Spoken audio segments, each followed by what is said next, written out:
Avec un retraité qui n'a pas l'air d'en être un, David Savard, comment ça va, Dave? Ça va bien, toi? T'es en forme? T'as l'air en forme, en tout cas. Pas si pire, pas si pire. Poses-tu de la fonte ou. Il me semble que le chest a épaissi un peu, si ça se peut, là, parce que t'étais déjà. Ah, je sais pas. J'aime autant. Je suis resté loin des poids et de la balance. Pas C'est vrai? ça le truc. Ça paraît pas. Comment tu te sens? Quand même pas si pire. Je me sens de mieux en mieux. Tu sais, tranquillement, pas vite, je recommence à filer de mieux en mieux tous les jours. Mais c'est sûr que c'est un process quand même, là. Oui, hein, c'est un deuil. La retraite, c'est un deuil.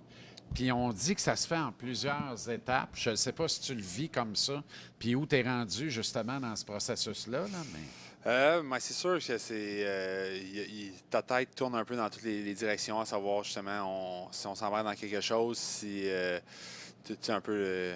Il va falloir t'occuper ton temps quand même. Là, tu sais, là, l'été, on était bien occupés. Je pense que j'ai pas eu le temps de relaxer trop. J'ai passé beaucoup de temps avec les enfants. Les enfants sont à la maison tout le temps. Fait que ce côté-là est vraiment plaisant d'avoir du temps de faire plein de toutes leurs activités un peu. Tu sais, souvent, on faisait l'entraînement, la glace, tu reviens, tu es fatigué. Fait que là, c'est comme t'es un peu ces fumes un peu. Là, puis, fait que là, ça prend le temps tranquillement, mais je pense que c'est au mois de septembre qu'on va prendre le temps de plus relaxer puis vraiment prendre des décisions, là. Tu redoutes-tu ce bout-là? Au moment où on fait cette entrevue-là, là, on est à un mois de l'ouverture des camps d'entraînement. Redoutes-tu ce moment-là où tu risques d'avoir des fourmis un peu, où là, ça risque d'être une autre étape, justement, du deuil? Euh, mais un petit peu. Tu sais, je pense que c'est plus le côté tu sais, d'aller voir les gars, aller voir les trainers, tu sais, ces choses-là, de retomber dans ta routine. Tu sais, c'est une routine qu'on a depuis quasiment 20 ans. Tu sais, junior, c'est un peu le même principe quand la saison recommençait.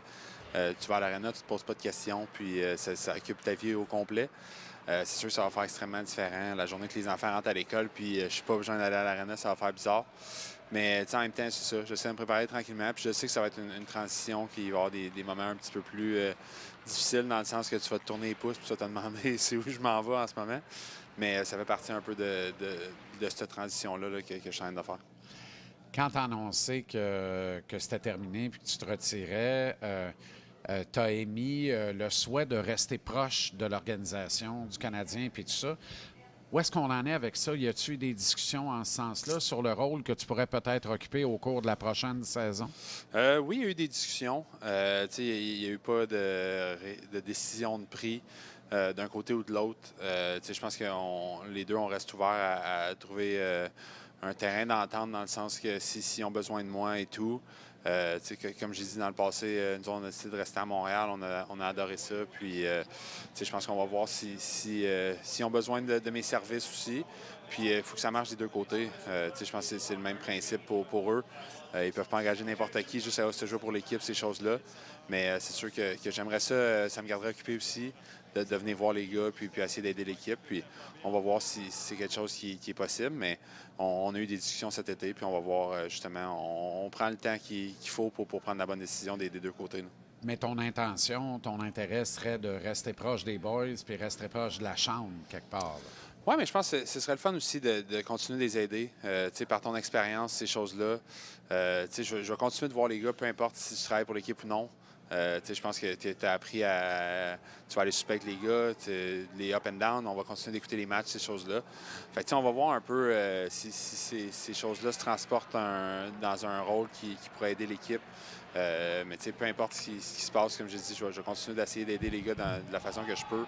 En essayant en écoutant les matchs, ces choses-là. Puis si je vois des choses, tu sais, quand tu connais les gars, c'est facile de pouvoir avoir des conversations, des choses comme ça, puis Ouais. des petites choses qui slippent dans leur game. Tu sais, tu connais un peu aussi leur façon de jouer. Donc, si tu vois des affaires, un peu ce que je faisais sur le banc en temps réel, puis ça Exact. va peut-être être d'une façon différente un peu, là.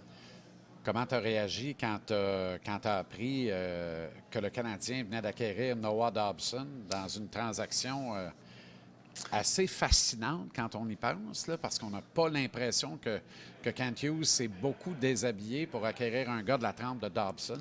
Non, mais pour vrai, j'étais vraiment impressionné de son travail, là, parce que je pense que c'est un gars qui a beaucoup de talent. Il l'a montré dans le passé. Puis, je pense qu'il va avoir un impact instantané sur l'équipe. C'est un gars qui a quand même de l'expérience malgré son jeune âge. Puis, il a eu un gros rôle justement avec les Islanders. Puis, je pense qu'il va pouvoir rentrer justement dans le locker room puis vraiment pouvoir aider l'équipe immédiatement. Fait que je pense que ça va être le fun de le voir aller. C'est sûr qu'il y a toute une petite période de transition. Peut-être le système n'est pas pareil, mais justement, d'arriver en été, je pense que ça peut être différent aussi. Je suis sûr qu'il a déjà parlé à Steph, à Roby, puis à Martin, justement, pour voir un peu les différences entre les deux systèmes. Puis je pense qu'il va pouvoir avoir un impact, puis avoir le camp d'entraînement aussi pour s'habituer à toute l'équipe, là. Tu vas participer au match ce soir en compagnie de Zachary Bolduc, qui a été une grande vedette des Remparts de Québec et qui connaît des bons débuts dans la Ligue nationale de hockey. Une autre acquisition très intéressante de Kent Hughes cet été. Qu'est-ce que tu penses de l'avenue d'un gars comme Bolduc, toi qui le connais relativement bien dans l'organisation du Canadien au niveau du profil là, du joueur pour le marché de Montréal? C'est un fit naturel, selon toi? Oui, non, je pense que c'est un jeune qui a une tête sur ses épaules, là. Puis, je le connais à cause qu'on patine ensemble l'été une fois de temps en temps, ces choses-là. Mais, même j'ai parlé avec Mathieu Joseph, m'a donné des gros commentaires, des bons commentaires sur lui, sur sa personne. Puis, je pense que Montréal peut être un marché difficile, mais si tu arrives avec la bonne attitude et tout, je sais je pense que s'il travaille fort et tout, il va avoir aucun problème à justement rentrer, puis je suis sûr qu'ils vont l'adorer. Puis, de jouer pour Martin, je pense que ça va l'aider beaucoup aussi, là. Martin, c'est un joueur c'est un coach qui se met un peu dans les patins des joueurs, puis il a été un peu dans toutes ces situations-là. Je pense qu'il est vraiment bon pour un peu faire le read de certaines personnalités pour pouvoir les aider à mieux performer. Puis je pense que ça va être un bel aide pour lui, là. Il s'amène dans la cathédrale du hockey, puis il connaît tous les classiques de l'Évangile. D'ailleurs, il t'en a sorti une coupe alors que tu étais derrière le filet dans un match contre les Blues cette année.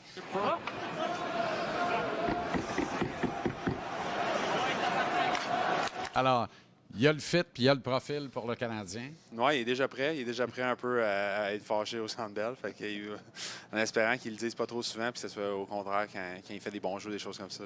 Est-ce que c'est un gars, parce qu'on regarde le dossier, puis là, on ne sait pas dans quel...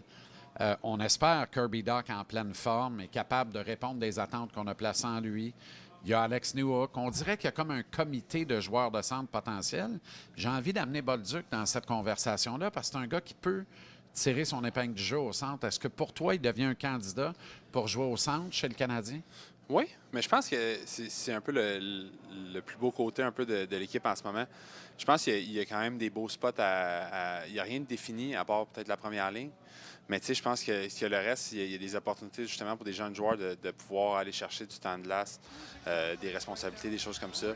Donc je pense que en tant que jeune joueur, c'est un peu ce que tu veux, avoir ces opportunités-là, des ouvertures un peu, que ce soit au centre ou à l'aile ou, mettons, montée de ligne, des choses comme ça. Puis je pense que ça va être une belle compétition à travers les gars qui sont déjà dans l'équipe. Puis je pense que si les gars mettent leur ego de côté, ça va permettre à l'équipe d'être encore meilleure, là. David, bon programme Sun Life. Merci infiniment. Bonne continuation, puis à bientôt.